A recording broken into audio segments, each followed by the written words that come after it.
and a blatant disregard for his rights as a parent, and an outright refusal by those in authority to review the facts and evidence. This should deeply trouble every single Texan, regardless of their position on capital punishment. All Texans should agree that executing an innocent man is wrong. The objective medical evidence proving there was no crime in this case is so clear and so strong, it is unconscionable that the state is poised to take Robert's life. These concerns are why many of my fellow conservatives have called for a new trial or spoken out against this execution. The lack of integrity, transparency, and accuracy of a system that would willingly put a man like Robert Roberson on death row and fast-track him toward an unjust execution are at odds with our values.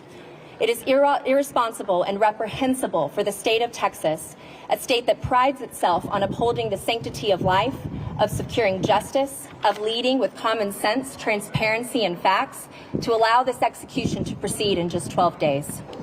Today, we call on Texas leaders to confront the realities of Robert Roberson's case, recognize these very serious concerns, and intervene to save his life. Because executing Robert Roberson would not be justice. It would be a mistake. It would be a murder at the hands of the state of Texas, and an affront to truth, reason, and common sense. The whole world is watching. Texas, do not kill this innocent man.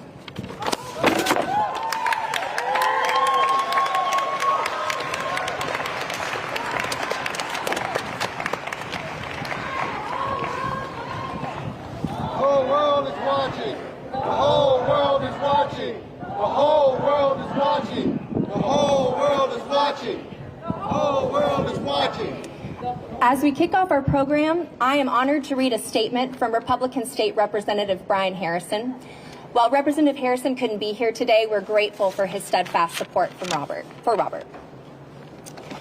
Thank you for allowing me to address you this afternoon, because I believe no issue is more important for the Texas government than protecting life and liberty, and we must ensure Texans are never deprived of them without due process and fair trials.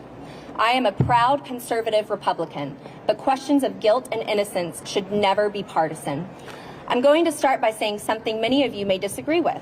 I believe the death penalty absolutely has a place in our criminal justice system, and I am a strong and ardent supporter of it. However, it's actually because of my support for the death penalty that I've been so compelled to speak out in the Robert Roberson case. I believe it's most incumbent on those of us who support the death penalty to be the most vigilant in ensuring potentially innocent people are never subjected to it. Our goal must always be to seek justice. And I don't know who on my side of the aisle still needs to hear this, but executing a potentially innocent person who has never had due process, who has never had a fair trial, is the exact opposite of justice. This should not be controversial.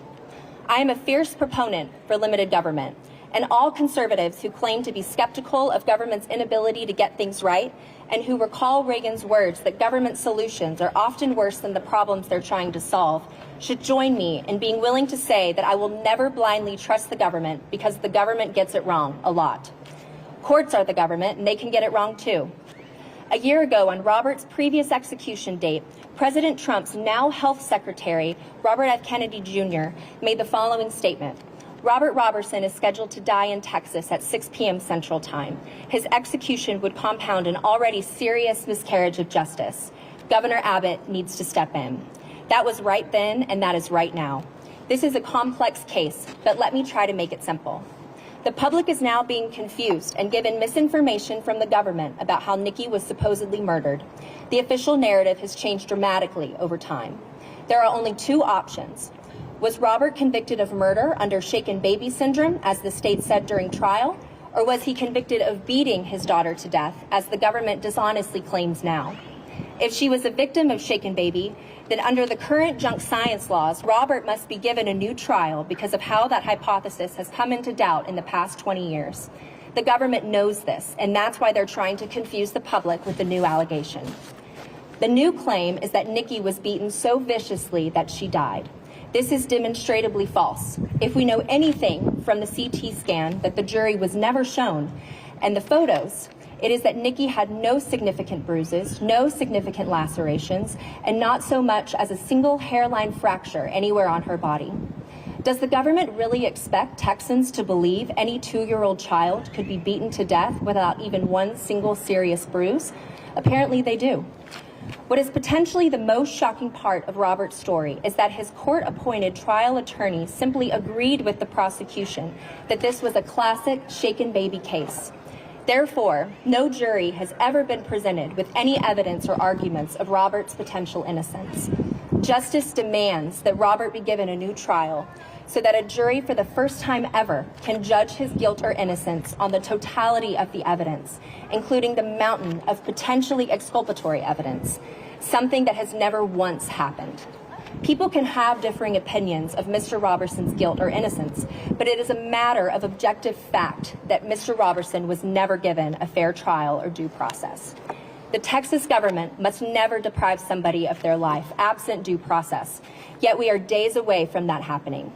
I firmly believe it will become clear in time who was on the right side of history and who was championing the execution of a potentially innocent man who was never afforded due process or a fair trial. People often ask why I've been so passionate and vocal on this issue. It's simple. I do not want my children to inherit a state where potentially innocent people can have their lives deprived of them by the government. Join me in praying for the officials who have it within their power to grant Robert Roberson a new trial, do so that true justice can finally be delivered.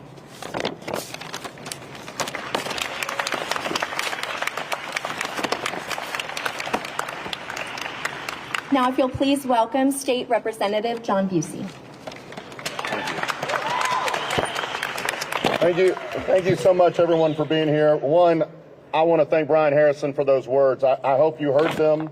He laid out the case of why Robert deserves another look from everybody that has the ability to take that action. Brian and I couldn't be further from each other politically, but for over a year now, almost 2 years now, we have been unified in the fight for Robert Roberson. And we are joined by so many of our colleagues in that fight. Last year, before the execution, a vast majority of bipartisan groups signed a letter requesting a deeper look. I'm joined by two of our colleagues, Representative Donna Howard and Representative Lulu Flores, here on the stage with us as well. And I want to thank them for lending their voice to this cause, along with so many others in this bipartisan initiative. Again, I'm State Representative John Busey, and we are here today because Texas is about to make a horrible mistake. On October 16th, the state of Texas plans to execute Robert Roberson. Execute him even though the evidence against him has collapsed. Execute him even though the science that convicted him has been debunked. Execute him even though the jurors, experts, even the lead detective have all said that this conviction was wrong. If Texas goes through with this, it won't be justice. It will be an innocent man's life taken in our name. And we will not let this happen. If I want to tell you how I came to know Robert. When his attorneys came to the Capitol, they laid out a case that should disturb every Texan to their core. A trial built on junk science, a defense that failed, a system that has cared more about holding onto a conviction than closing a case than getting it right. So we got to work. We held hearings, we brought facts to light, and when we did, the truth came out. Medical experts testified that the state's theory was wrong. A juror said she never heard the full story, and the lead detective, the man who helped put Robert away, stood up and admitted mistakes were made and pleaded with the state of Texas not to execute Robert. Think about that. The detective, the juror, and the experts all agreeing that this man should not be executed. So I ask you, what kind of justice is it when even the people closest to the case say it is wrong and the state presses on anyway? Let me tell you what convinced me the most. I went to see Robert myself. I sat with him just days before his scheduled execution last year. And you might expect a man in his position to be bitter or angry or even broken. But that's not what I saw. I saw hope. Hope in a man facing the unthinkable. Hope from someone who prayed with us, who told us he wanted to live not just for himself, but to help others. Robert told us he wanted to mentor young people caught up in the same system that has failed him to make sure no one else goes through what he has. As we said our goodbyes that day, Robert read us a letter from his older daughter, which said, "Have hope, Dad." This is not the spirit of a guilty man. This is the heart of a man who deserves a chance to live. I went back to death row the night Robert was set to be executed. I sat in a room with one of my colleagues, solemn and grim, and we waited, but we hoped. And I want everyone to imagine what was going through Robert's mind as the clock ticked towards 6 p.m. that day, the execution hour, and what it must have felt as it rolled past 6 p.m. that night. 21 years we have tormented this man. Isn't that long enough? To have full faith and confidence in our justice system, we must act when it is clearly necessary to uphold fairness and common sense. And here's the truth. The governor of Texas has the power right now to stop this. There's a mountain of evidence before the courts proving that Robert is innocent, and Governor Abbott can ensure that we have time to review it by granting a 30-day reprieve right now. He does not need anyone's permission. He doesn't need to wait for the courts. He can act immediately. And Governor Abbott, you must act, because once Robert is executed, there is no turning back. Robert's daughter, Nikki, dying is an absolute tragedy, and executing a father for a crime he didn't commit is an unforgivable sin. So yes, this is about Robert, but it's about more than Robert.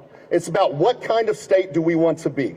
Do we value truth over finality? Do we value justice over vengeance? Do we value protecting innocent life or protecting broken convictions?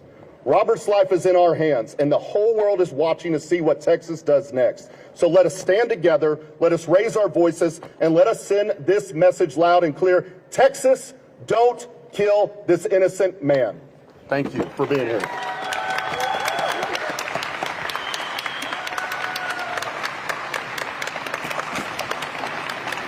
Thank you, Representative Busey. Now, if you'll please welcome Josh Burns, an exoneree who was wrongfully convicted under the now discredited shaken baby syndrome.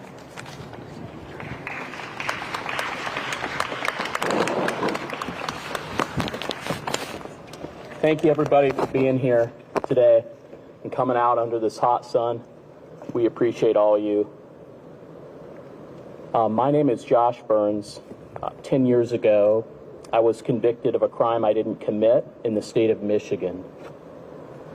After my 2-month-old daughter fell ill, my wife and I found ourselves face to face with a child abuse pediatrician who called Child Protective Services on us and accused us of shaken baby syndrome. Our daughter was taken from us and put into foster care with strangers, and we were in the battle to prove our innocence and retain our parental rights. Since I was the last one alone with our daughter before she got sick, I was charged criminally with child abuse. My wife was allowed 3 one-hour visits a week with our daughter, and I wasn't allowed to see her at all. After 7 months of civil court proceedings, my wife was able to get our daughter home. But that same day, I was forced to pack all my things and given 1 hour to move out of our family home, since I was charged criminally and still facing a criminal trial. I was eventually convicted. I served 1 year in prison and lost the first 2 years with my daughter. Finally, last year, after a 10-year battle fighting for my innocence, I was exonerated and declared innocent thanks to the tireless work of the University of Michigan Innocence Clinic and the Michigan Attorney General's Conviction Integrity Unit. So 3 years ago, my family relocated to Texas. Our belief was that Texas cherishes liberty, parental rights, and evidence-based science. But then I learned about Robert Roberson, who is a father on Texas death row and now scheduled to be executed in less than 2 weeks under the same scientifically unsound shaken baby syndrome hypothesis that has caused my family so much harm. It is so hard to overstate the nightmare of not only having a gravely ill child, but being wrongfully accused of harming that person that you love the most. We cannot allow Robert to be executed. Robert's daughter, Nikki, was a very sick child, and he sought medical care for her many times. Finally, like me, Robert found himself face to face with a child abuse pediatrician. In fact, there is a man here today in this crowd who came face to face with the same child abuse pediatrician from Robert's case.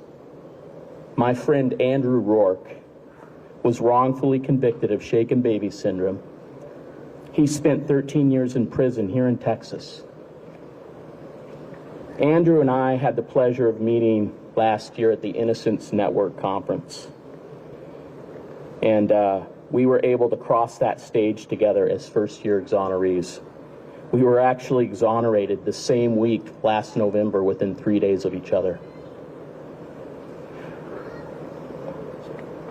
Andrew has become a dear friend, and I'm so grateful that he and his wife, Kelly, are here with us today. Andrew, can you raise your hand so we can acknowledge you in the crowd? Andrew Rourke.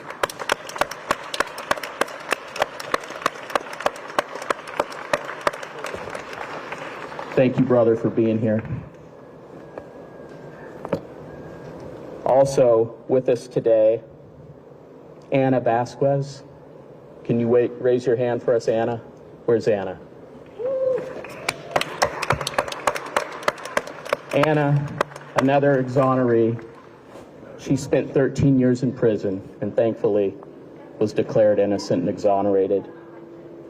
I know that Anna has others here. I didn't have a chance to write their names down, but there are other exonerees here as well. We also have a man here, Barry Beach. Barry Beach spent 33 years behind bars, falsely accused. And he's still fighting. He's been exonerated once, and he's still fighting for another exoneration. Barry, will you raise your hand to be recognized? Barry, thank you. Barry flew here all the way from Montana. Thank you, Barry. Thank you.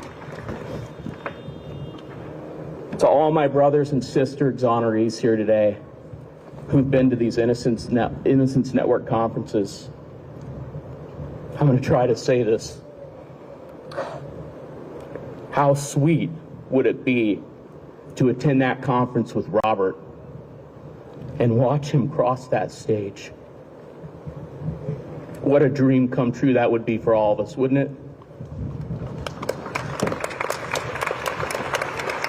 We hope and pray that for Robert.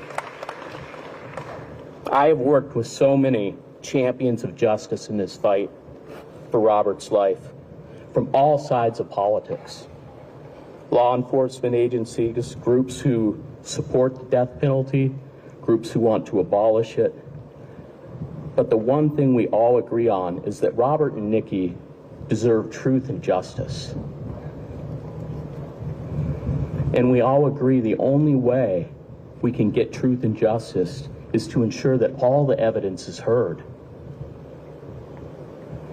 So I once again ask the courts to order a stay of execution and a new trial.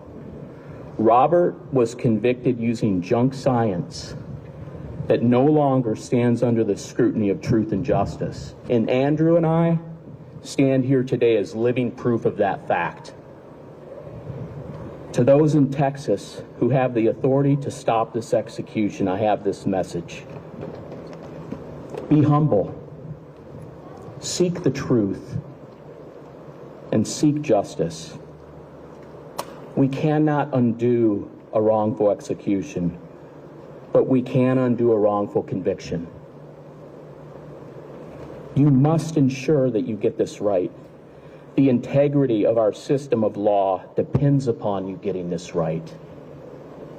Our founding fathers spent an amazing amount of time on our Bill of Rights to make sure that liberty and justice prevail. So please stop this execution. Texas is watching. Our nation is watching. The whole world is watching. The whole world is watching. The whole world is watching. The whole world is watching. May truth win the day and may liberty and justice prevail.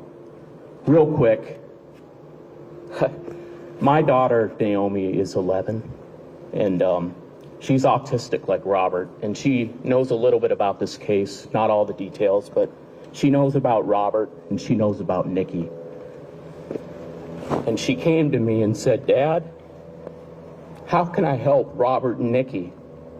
And she said, "I'm going to make bracelets for them. I'm going to pick some colors that I think Nikki would love and some colors that I think Robert would love."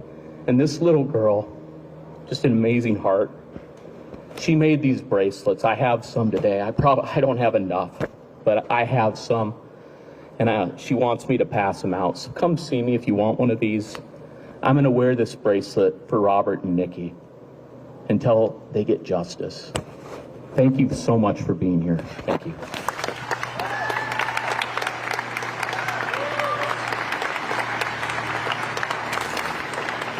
Thank you, Josh. Please welcome Jackie Benestante, Executive Director of the Autism Society of Texas.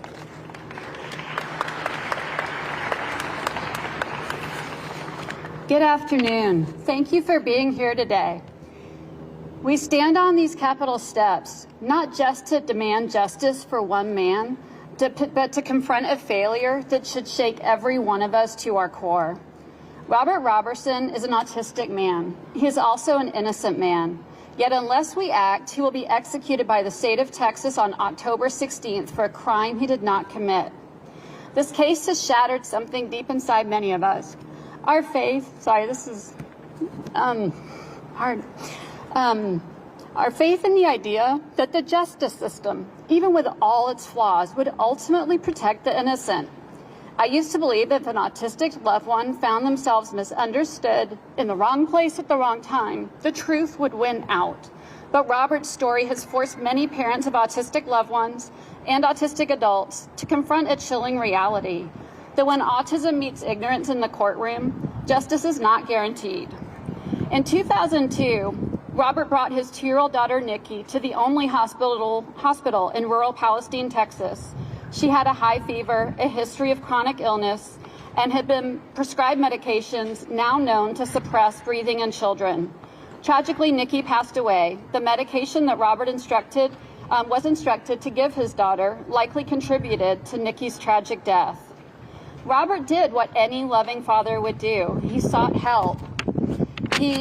But instead of receiving compassion, he was met with suspicion. Because Robert had not yet been diagnosed with autism, his quiet and reserved demeanor, his lack of visible emotion were misinterpreted as signs of guilt. Medical staff and police described him as unemotional, detached, and cold.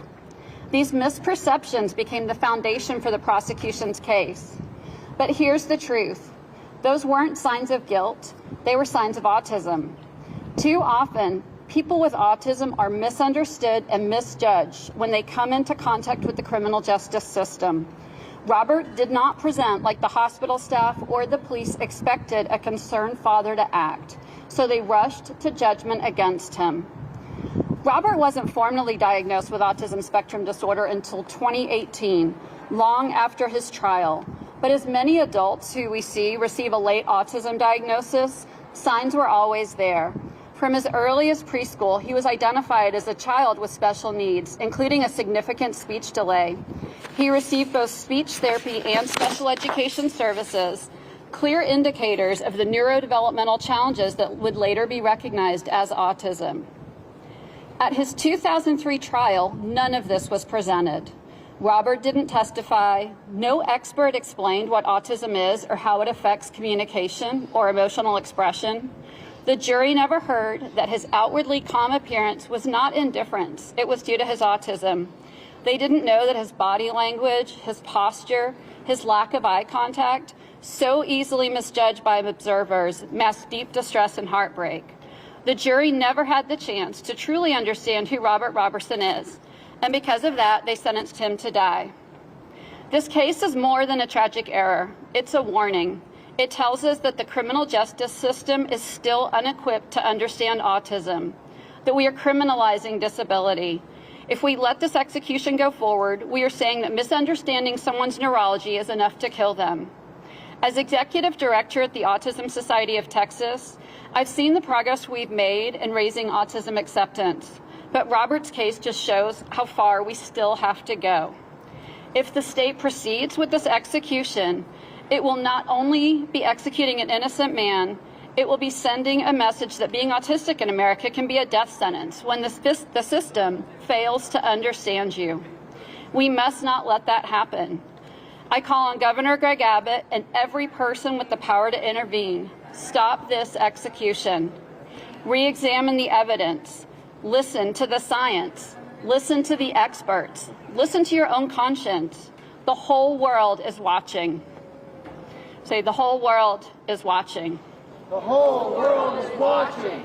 The whole world is watching. The whole world is watching. Thank you. And to all of you here today, keep raising your voices. Keep fighting.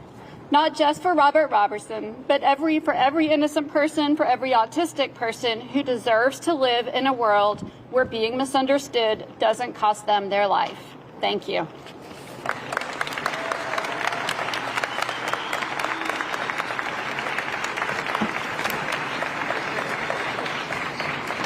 Now, if you can please welcome Donna Farmer, Robert's spiritual advisor.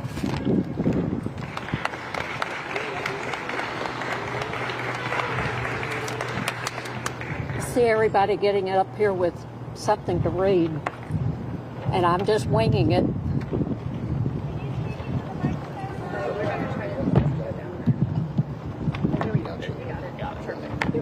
How's that? I'm here today, basically, first and foremost, because Robert's friend, Casey Brownlow, my oldest son, and Robert were peers in Palestine Middle School. When Casey saw that Robert was going to be executed, he wrote Robert a letter. Then he and his wife went on a trip, and he thought fully that when he got back to Tyler, Texas, that Robert would be gone. Instead, he had a 15-page letter from Robert. And Robert told him, "Hey, I remember you too." Casey had told him, he said, "I don't believe that the Robert I knew when we were in school did anything like what they say you did." He thanked Casey for having faith in him. He told him he remembered Casey. He told him he remembered Casey's short sister, and he called her Shorty. When we started communicating, I said, "Robert, don't call her that. She doesn't like it." Now he says she's our favorite short person. He and I have been, since Casey's letter, I said, "Can I write to him?" I started writing. We wrote and we wrote and we wrote. That's back when we had to do it all by hand. They didn't have messaging. So about once a week, he would get a letter from me, and once a week, I would get a letter from him. Then Casey went to see Robert. I said, "Can I go see Robert?" He said, "You just have to get on his visitation list." So I got on Robert's visitation list. I've been on it ever since. Robert wrote to me all the time during the last 10, 12 years of my late husband's life as he was going through dementia. I told him things about what Bob and I were going through that I didn't tell Bob's children and I didn't tell my children because they weren't pleasant. And I thought, Robert will never tell. And he never did, but he prayed for us. Whatever was going on with him, I prayed for him. We're still doing that. Now we just do it through Securus messaging instead of on paper and pen. Somebody asked me not long ago, said, you've seen, I've been to hearings in Palestine. I was at the hearing last year down here. I've seen the evidence now that the former jury never got to see. I've heard it, I've seen it. They said, "What if you didn't know that? Would you still believe in Robert?" I said, "I'd have to still believe in Robert because my first impression of Robert was what my son Casey said. This is who Robert is." And I trusted Casey's judgment and character. Y'all, I was on my way. I was on my way to Huntsville last year in October on the 17th. And my daughter-in-law called me. And she said, "Where are you?" in East Texas. I said, I'm in front of Brookshire's. She said, you need to come back. I said, I'm on my way to Huntsville. She said, you've got to come back. Come to the house. So I drove back. She said, Casey's gone. She said, I think it probably happened last night. Said, he had curly hair like I do. She said all of his hair was still in place from when he went to bed. The day that Robert was supposed to be executed, he was supposed to be killed by the state of Texas. His friend, my son, died. Then the judge saw fit back a couple of months ago to set the same date this year. Robert prays for me, I pray for Robert. It's keep the faith. I told him last year, he said, I don't know. He said, I've got hope. I said, you keep that hope. I said, I believe in miracles. I'm praying for a miracle. When we got Republicans and Democrats across the aisle to sign, that many of you, 100 and whatever, signed together saying, we think this is a miscarriage of justice. I said, Robert, that was a miracle. We had Texas Republicans and Democrats get together for a miracle. Then we had the same thing with the committee here. The very last minute, I said, you never know how God's going to perform a miracle. It can be from the guys and women getting together and going to visit him. He said, Mama Donna, they treated me like a real person when they came to the prison. They took the cuffs off, the prison did. They took the shackles off. He said, they shook my hand. And he said, before they left, they hugged me, and we had prayer together. I said, Robert, those are miracles. I'm still praying for those miracles. I'm praying today. My prayers have been for that. My prayers are that. All of you who are telling me how many days are left, I don't appreciate it, because that's kind of my means of trying to deal with these dates. I just don't count. But my prayer is that our elected officials will have the humility, and I know it's hard in Texas to be humble, have the humility to have the wisdom to correct while we still can and save the life of a man whose life is just as important as the governor is your life and my life is. Thank you.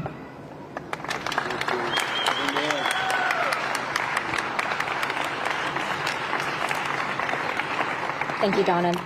Now please welcome Reverend Brian Wharton, United Methodist Church pastor and former assistant police chief for the Palestine Police Department.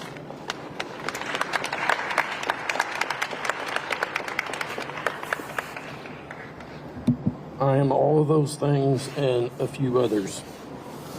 Ask anybody, they'll tell you. I met Robert Roberson for the first time in the emergency room.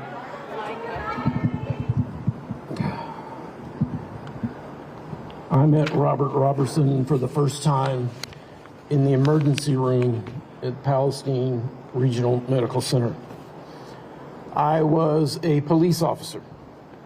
More specifically, I was the chief of detectives. The ER, as you could imagine, that evening was busy. Most of it was swirling around Nikki's bed.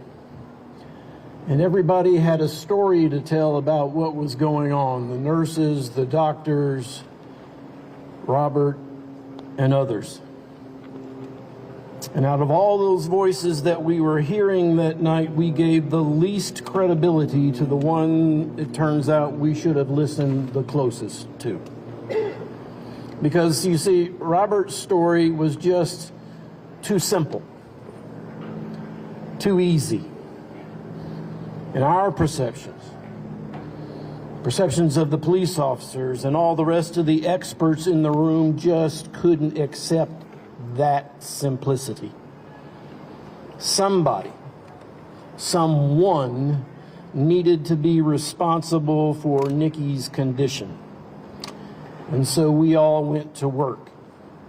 The police, the doctors, the experts, and we cobbled together a story that we felt like, as professionals and experts, made sense. It fit our perceptions. It fit our understandings. It fit the science that we have come to understand is drastically flawed. All of us who made the system came up with a story and we made it stick.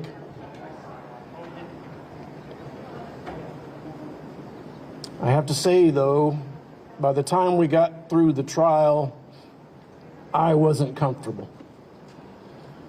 There was some things that happened during the trial that I thought were not right. And I was never comfortable with the death penalty as an idea to begin with, but I always said, if the state wants to do this, we've got to do it perfectly. There can be no room for error in these kind of cases. And so I wasn't surprised 10 years down the road when a lawyer came knocking at my door. I've been watching Robert.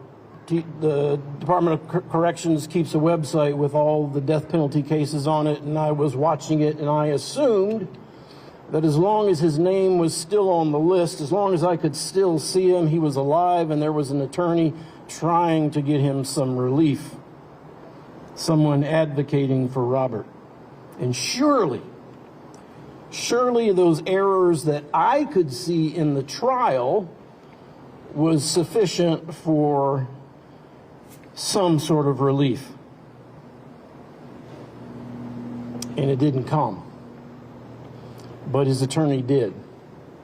And so we began to speak to each other, and I began to look at the things that she was presenting. She affirmed for me that those things that I saw in his trial that were not right were in fact not right, shouldn't have happened. But here we are, she and I, 10 years down the road, and still, with all the evidence, I'd be willing to bet there's some of you out there that have read all of that, the filings, the testimonies, the records, and like me, you're as equally certain that we, the police, the courts, the doctors, the medical examiner, all of us made mistakes which have put an innocent man in danger of execution. I, with you, are now witness to the lengths that system will go, the state will go to sustain a conviction, to simply keep the gears moving, keep the gears grinding forward. No thought whatsoever for the humanity that gets bound up in those gears and the justice that's being denied. Robert is not an inconsequential convict. He is a man. He is a very good man, full of grace and joy and forgiveness. Like all of us, not without flaws, but absolutely a man without guile. Robert has never wavered from the truth that he told in the emergency room 20 some odd years ago in Palestine, Texas. And as it turns out, despite his lack of education, despite his autism, he's the only one that got it right. There is no shame for any of us who've been involved in this system with Robert and other cases to admit our errors and to participate in the redress. However, there is shame, and there will be enduring culpability for all of those who, because of pride or just indifference, participate in compelling this execution of an innocent man. And so to the state of Texas, I say the whole world is watching. Texas, do not kill this innocent man.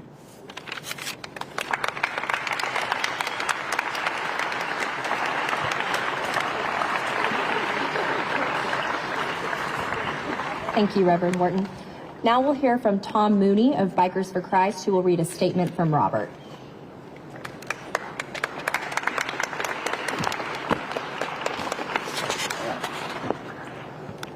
Yes, the first time I met Robert was at Texas Death Row. I had the opportunity and the privilege to go to the Pulaski unit and then go into Death Row and actually meet Robert. It's been a blessing. And I know ever since then I consider him to be my friend. We had a conversation there in his jail cell. And like these people have said, it doesn't take long to get to know Robert. He's such a good, honest, simple man. And I say that in the best way. It was my honor and privilege this afternoon to read to you a statement composed and written by Robert. Let's can you hold this at the same time, or I'll hold it for you. There you go. Okay, I got it. Okay, it's very hot. Okay. Robert starts out saying, "Our Father who is in heaven, hallowed be your name. Your kingdom come, and your will be done on earth as it is in heaven. And give us this day our daily bread, and forgive us our debts, as we also have forgiven our debtors. And do not lead us into temptation, but deliver us from evil. For yours is the kingdom, and the power, and the glory, forever. Amen." Praise the name of the Lord. Blessed be the name of the Lord from this time forth and evermore. From this time forth and evermore. From the rising of the sun to its going down, the Lord's name is to be praised. Psalm 113, verses 1 to 3. And then Robert goes on to write, "It is God and His grace that has kept me strong and that has kept me going for over 23 and a half years. Through all I have gone through and struggled with, to stay strong, to keep hope alive, and to continue to be fighting for my actual innocence to be proven and confirmed, for God to bring me back out of here, for my wife, my kids, friends, family, and loved ones. I have kept my hope alive that God will make all of this thing go right and bring me back home one day. I have kept that hope alive with Almighty God's helping hand. And to my wife, Manuela, all my family, friends, Reverend Brian Wharton, attorneys, my defense team, legislators, and the many others who support me from all over the world, all of those standing with me for all these many years, I want you to know that I'm very, very grateful and honored and blessed. I'm proud and thankful, so very happy to have you all in my life. I want you all to know that you are all a great, big, big blessing to me, and you will always be. I couldn't have made it without each and every one of you being there for me and standing by me. They fight against you, but they shall not prevail against you. For I am with you, says the Lord, to deliver you. Jeremiah 1, verse 19. No weapon that is formed against you will prosper. Every tongue that accuses you in judgment, you will condemn. And this is the heritage of the saints of the Lord, and their vindication is from me, declares the Lord. Isaiah 54, verse 17. And Robert concludes his statement by saying, Almighty Father God, you have promised me to deliver me from my enemies, and you keep your promises. We praise you for the works you have done the works you are doing and the works you will do. And thank you for fighting for me. Thank you for being near me. In Christ Jesus' mighty name I pray. Amen. Amen.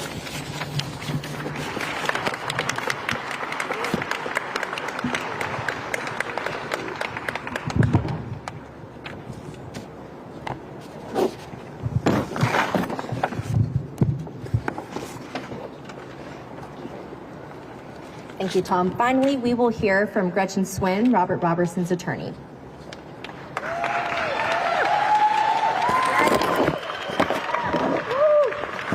Thank you. I thank you for braving the really brutal sun that is bearing down on us right now, but it's a perfect metaphor for what we need. We need the sunlight. We need noise. Reason, judicial process has failed us, has failed Robert. And I'm going to talk about two things. I'm going to talk about some rage I have, and I'm going to talk about some hope. The rage I have is reunited every time I go back and read some of that trial transcript that led to Robert's conviction. I'm going to take issue with one thing that my dear friend Brian Wharton said. He said, it was really so simple and we made it complicated. But what he doesn't know, because he wasn't in the courtroom, is that the lead prosecutor stood up and told the jury, this is a simple case, over and over again, simple case. That man is evil. He did all these horrible things. Convict him. And the horrible things, the proof of the horrible things was A, this shaken baby syndrome diagnosis that has since been discredited, and wild speculation by people that presume this man guilty based on his disabilities. He was an impaired but devoted father who had fought for custody of his daughter. I wanted you to ask each other, how many men you know volunteer for a paternity test? That's what Robert did. And Robert started advocating to be in his daughter's life before she was even born. He fought for this. He wanted to turn his life around. And the way he's conveyed it to me over the years is that Nikki was an angel sent to him to get himself straightened out. He fought for her, and he won custody a few months before her death. What he hadn't been a part of were the 2 years of her life where she was chronically ill. Taken to the ER, taken to neurologists, taken to ear, throat, and nose specialists, all these problems, multiple strains of antibiotics that didn't fix the problems. She had breathing apnea when she would inexplicably collapse, cease breathing, turn blue, and have to be revived. At trial, part of that simple story that was told to the jury is, oh, these were just little kid things. Nikki had some medical conditions, but nothing serious. This is one of many lies put together to vilify a man who didn't act like a quote-unquote normal parent because he had undiagnosed autism that is evident from his earliest childhood records, if somebody had bothered to take this poor kid and get him properly assessed.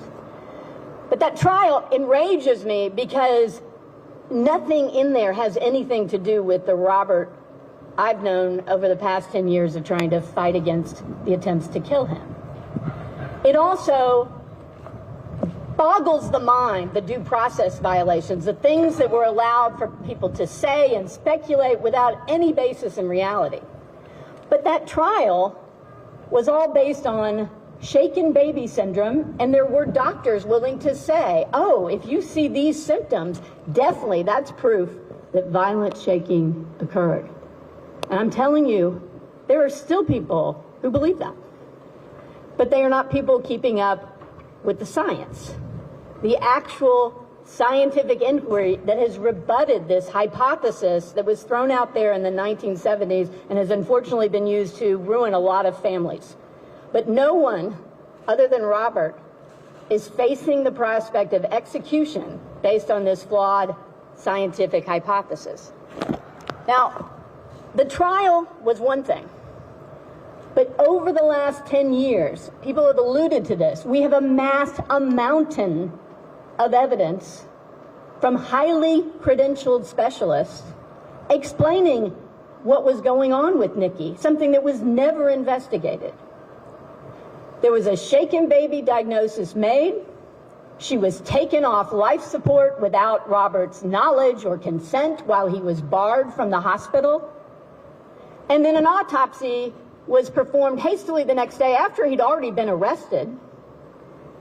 That medical examiner, who still works for Dallas County in the very same job, has admitted under oath she never looked at any of Nikki's medical history.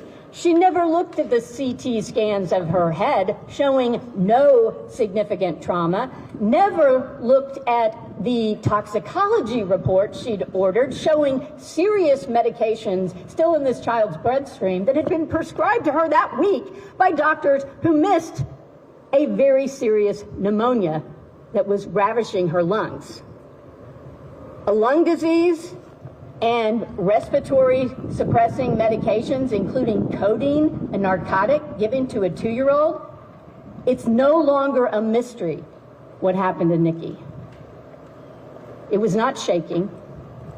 It was her chronic, serious health conditions that were missed by well-meaning doctors, perhaps, but it was missed. A crime didn't occur, okay? But guess what? Here's more of my rage. The people on this stage know more about that evidence than any court that has ever written about the case, than any public elected official that has been fighting for this execution, and I will name check a few of them. Since 2016, when I began representing Robert, which I will point out was the first time in 14 years any lawyer investigated his claim that he was innocent. Think about that. Someone pointed out his appointed defense lawyer conceded it was a classic shaken baby case. That's in the trial record with every single juror. Yes, it's a shaken baby case. Don't listen to my client. Can you imagine? And guess what?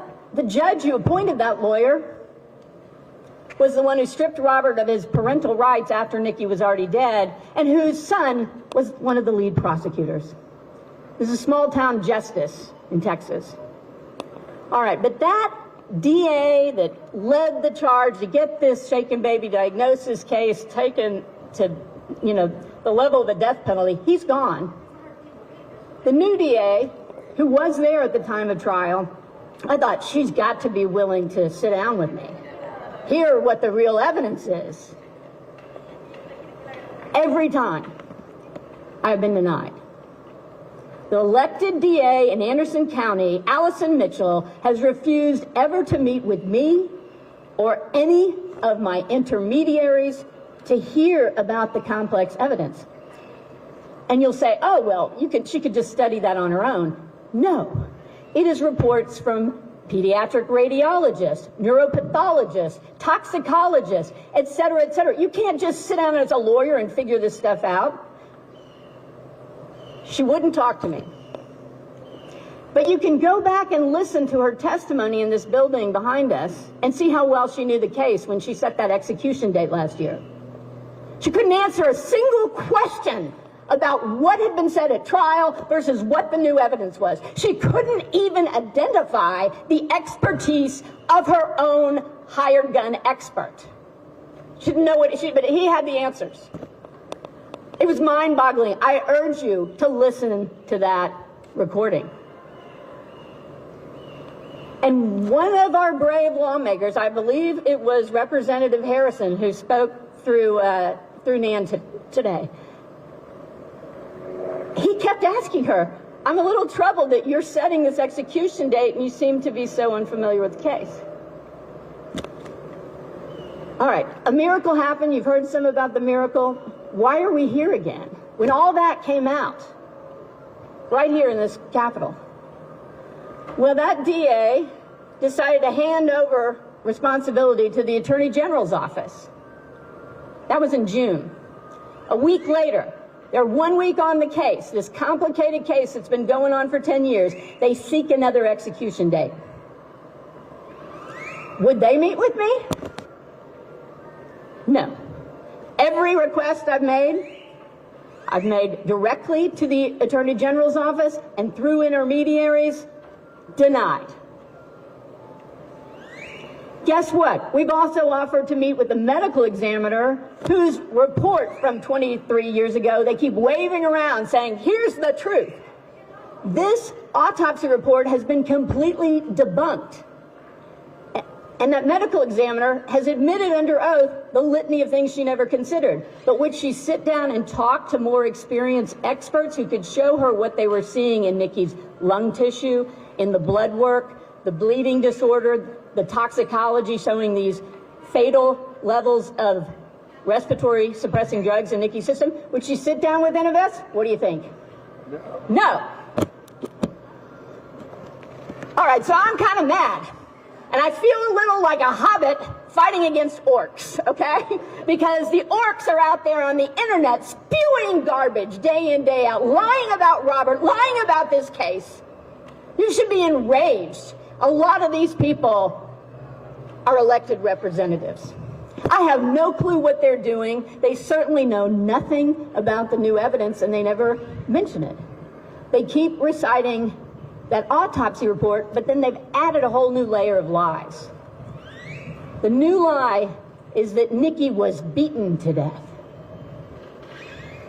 All right, let me point something out to you. If Nikki had been beaten to death, there would have been no shaken baby syndrome diagnosis. The reason that thing exists, it came into being because of mysterious collapses of infants and toddlers where doctors couldn't figure out, and there was a speculation, maybe this explained this internal condition when you didn't see anything on the outside. That is not the way the law of physics works, though. If you beat someone, there are external markers. If you shake them violently, if they are injured, it will be in their neck, not creating internal bleeding outside of the brain. But this is where the advances in science have been huge. But it has left behind, it seems, many in the pediatric community who spent years diagnosing this thing, sending probably thousands of people to prison for something that was a speculation, and the very man who threw it out there as a hypothesis disavowed it and was shocked that people were being accused of criminal actions based on his thought experiment. So I have all this rage about the lies, and I need your help fighting back against this. Learn the case. Anything you want to see. I mean, I am so transparent, it's not even funny, because I'm not a real defense attorney. I'm about telling the truth. And I have nothing but righteous rage on behalf of my client, Robert, because I don't think he's potentially innocent. I know he's innocent. I know it. And I know there was no crime.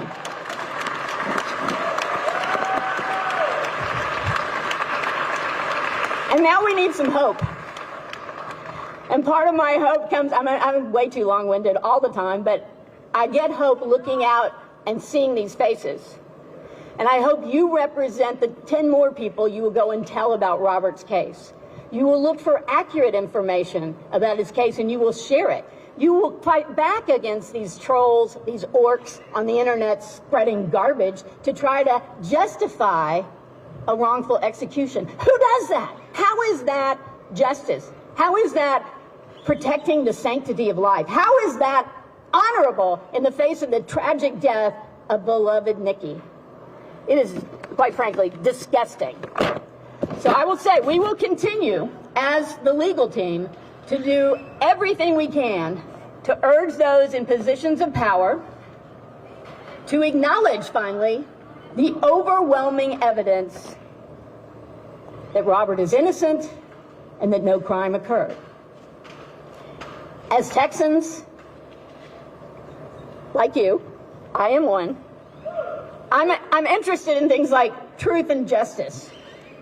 And I vehemently reject the concept that a state-sanctioned murder of an innocent man can further either of those goals. And I have the very great honor to share with you a statement that was conveyed to me by John Grisham. I imagine that's a name you're familiar with. What you may not know is he has publicly come out and expressed outrage about this case and his commitment to writing his next book about Robert's case. Look it up. Plan to buy it. But here's what Mr. Grisham has to say to us. I am here with you in spirit. I am working hard on a book about Robert's case where the ending has yet to be written. Unlike my other two nonfiction books, I'm writing Robert's story in real time, hoping we can bend his story away from the tragedy it has been for over 20 years now. There is the tragedy of Nikki's death, the tragedy of her father being falsely accused based on junk science. There is the tragedy of people in power so far being unwilling to admit that mistakes were made, terrible mistakes, with a man's life hanging in the balance. There is still time to prevent a tragic ending. My hope is that authorities in Texas with the power to act will finally reject this indefensible conviction and see that Robert gets the new trial he has sought for decades. This is Grisham, along with Gretchen, along with the whole world, is watching Texas. Do not execute an innocent man, please.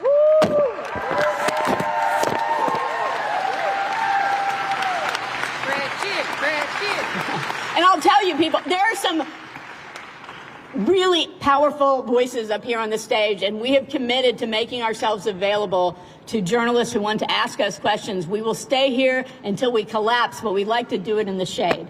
So thank you, and please learn the case. Fight back.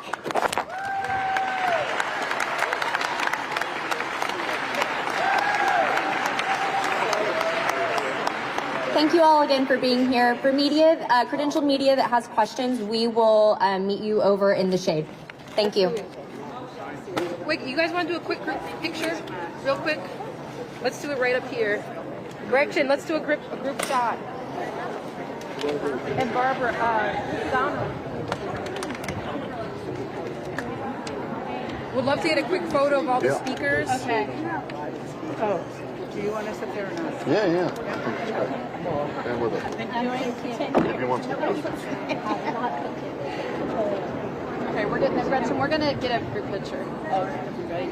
Do you want us next? Where should we be? Yeah. Like around the podium or? Come in front. Yeah, we can stop in here, Brian. You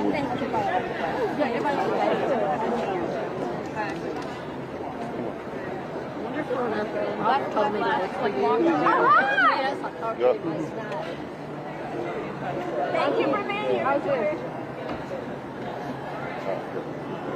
Come on, Reverend Warren, get in the middle. You're all come right here. I'll see you in Chicago. Yes, I'll be there. Where are we looking at? Look at Montague to the ground. Is it Montague? Well, we don't know.